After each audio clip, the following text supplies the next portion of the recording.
Bonjour à tout le monde. Mes contacts, les gens qui sont en relation avec moi sur Twitter ou bien sur LinkedIn, euh, j'espère que tout le monde va bien. Merci à tout le monde qui essaie de me donner un coup de pouce, qui les aime à m'aider à faire entendre ma voix et mon histoire. Donc, je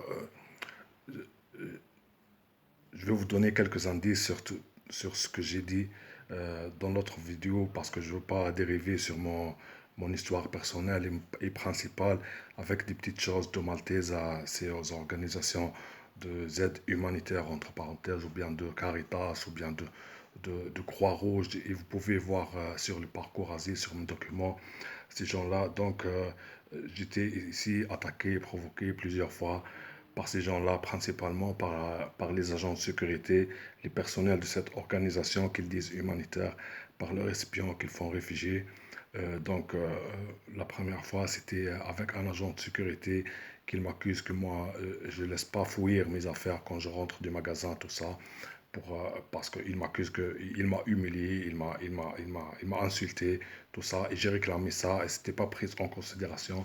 Donc la deuxième fois, c'était avec les agents de sécurité aussi, ils sont partis jusqu'à, ils veulent fouiller mon téléphone parce qu'il y a un autre, quelqu'un qui m'a attaqué, il avait bu, ils disent que moi je l'ai prise en photo comme si moi je le connais dans le restaurant par des personnels. Ils m'ont insulté carrément et j'ai réclamé ça, mais aucune de mes réclamations n'a été prise en considération. Même ils ont arrivé jusqu'à m'envoyer des enfants, les espions d'ici, parce que c'est bien ici, c'est une cellule d'espionnage. Avec le mot, qu'est-ce qu'elle dit?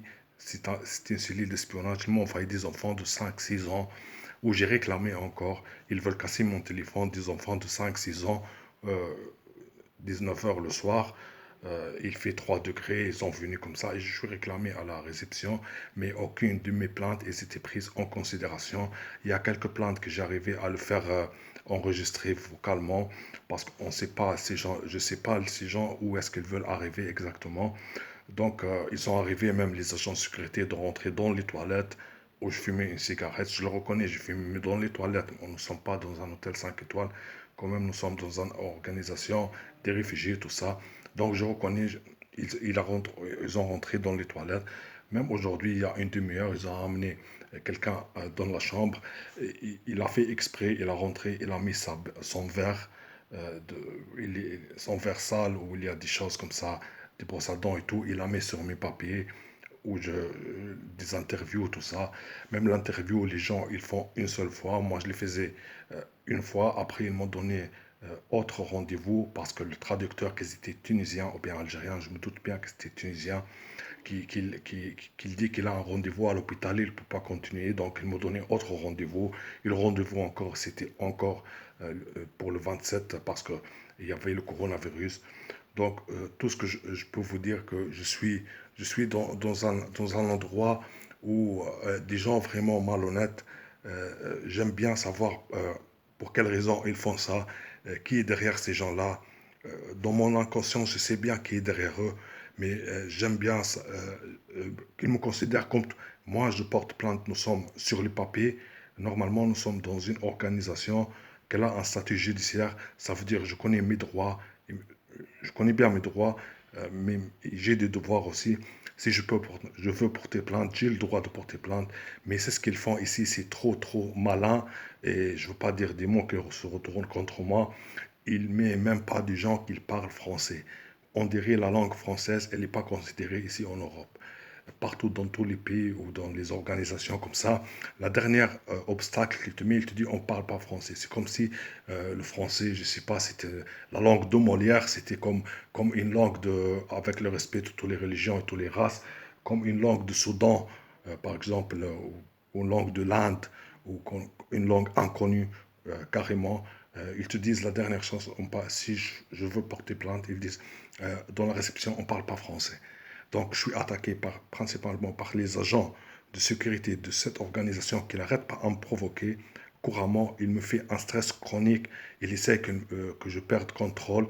Je fais une faute, quelque chose comme ça. Et il me fait des sanctions, quelque chose comme ça. Par les personnels de cette organisation maltaise et par leurs espions qu'ils font réfugiés, par tout ça. Donc la dernière chose, il dit, j'essaie de me débrouiller un peu en arabe. Je parle arabe, je ne vous cache pas, je comprends, mais je ne parle pas une langue non traductrice en Europe ici. Le français, ça sera plus facile. Mais eux, ils disent non, on ne parle pas français. Ici, même si je veux porter plainte, aucune de mes plaintes, je suis arrivé à 5 ou 6 plaintes maintenant, aucune plainte qui a été prise en considération. Toujours, ils ne parlent pas français, toujours, ils ne comprennent pas français. Comme si cette organisation, elle était ouverte pour les Allemands peut-être, ou bien pour des autres, euh, pour des autres gens. Ils disent, je suis envoyé même des plaintes officielles à leur organisation mère ici, qu'elle s'appelle Maltesa.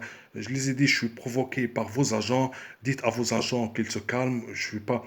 Mais on dirait qu'ils sont tous ensemble. Je suis dans une cellule d'espionnage, carrément. Comme la Hollande s'appelle quoi, comme en Belgique elle s'appelle Fidazil, comme en, je sais pas où, c'est le Croix-Rouge, ces gens-là, ils se cachent derrière le masque de l'humanité pour faire ces choses d'espionnage, de provocation, de tout ce que je peux vous parler là. Euh, Ils sont payés pour ça, mais la question, c'est quoi l'intérêt de faire ça couramment? Ils sont payés par qui et pourquoi et comment il faut arriver à ça? Je sais pas, c'est des affaires, je sais pas, qu'ils me dépassent, franchement, qu'ils me dépassent à moi. Parce que moi, j'ai cru que mes problèmes, c'était avec les Tunisiens qu'ils ont fait ça. Ils ont monté à faire d'espionnage pour arriver à l'homme militaire français, tout ça. Mais on dirait qu'il y a une continuation de l'affaire. Il y a des gens il y a une continuation. C'est pas, bon, non, il y a une continuation de l'affaire. Ces gens-là, ils ne reculent pas, toujours en avance, toujours, ils te font du stress chronique. Et surtout, ils comptent sur leur espion qui se passe pour réfugiés. Je vois des choses chaque jour qui vraiment dégoûtent, des bruits comme ça, ils le font le soir, mais je ne peux pas réclamer, comme je vous dis, ils ne parlent pas français. Leur chose, ils disent, ils ne parlent pas français. J'essaie même de voir le directeur de cette organisation, ils disent, il faut un mois pour le voir. Et je ne vous parle pas des psychotropes que lui met dans les trucs à manger, dans le lait. J'évite de manger le lait, de boire le lait, de manger des choses comme ça. J'essaye de boire de l'eau 2 heures après à manger pour les psychotropes. Ça influence pas. Mais qu'est-ce que je peux dire? Je peux rien dire de plus. C'est une cellule d'espionnage. Ces gens-là, ils disent l'humanité, mais eux, ils sont contrairement, ils prennent l'humanité comme un ennemi. Ces gens-là, ils sont, je ne sais pas, payés par qui. Comme je vous dis, il y a une continuation de l'affaire. Les choses me dépassent carrément. Je ne sais pas qui est derrière ces gens-là, où est-ce qu'ils veulent arriver. Donc, merci à tout le monde. Je ne demande pas aux gens plus qu'ils peuvent le faire pour moi. Merci à tout le monde qui ont pris le risque carrément de rentrer en contact avec moi. Euh, Parce que peut-être, c'est pas peut-être, c'est sûrement l'affaire elle est un peu chaude. Je félicite tous les journalistes qui ont rentré sur LinkedIn, comme ça, LinkedIn, en contact virtuel avec moi, surtout les jeunes étudiants, tout ça, en journalisme, tout ça. Il y a de l'espoir, il y a des gens bien, il y a de l'espoir. Merci à tout le monde. Merci à tous qui a pris même 1 minute pour regarder cette vidéo. Bonne fête et bonne année à tout le monde.